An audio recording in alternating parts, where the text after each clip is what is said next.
We know these facilities release chemicals like benzene, which cause leukemia. The question is, are they releasing enough to increase the risk of childhood cancer? And in some cases, it seems as though that may be the case. I'm Kurt Nordgaard. I'm a pediatrician, and I work at a community health center in the Dorchester neighborhood of Boston.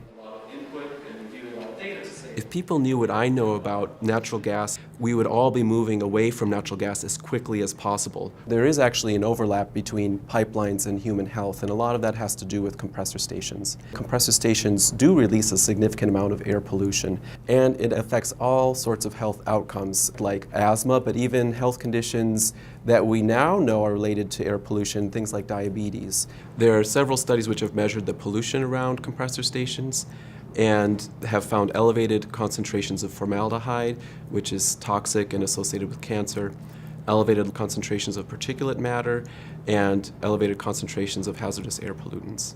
There are worst-case scenarios in terms of both health and safety. Compressor stations do explode, and the impact of those explosions, it's dramatic. But even beyond that, there are health topics, health issues that simply have not been addressed in any fashion.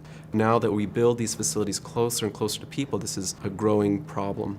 My greatest concern is when I look at communities like Minisink, New York, where up to 2/3 of residents living within a mile of that compressor station are reporting respiratory symptoms and nosebleeds. And so with children, one of the greatest concerns is asthma. There's indirect evidence that there are heavy metals in natural gas. If children are exposed to those heavy metals, it affects their development. And for the elderly, the major air pollutants that come from burning any fossil fuel, including gas, are increasing their risk of heart attacks and stroke and respiratory disease.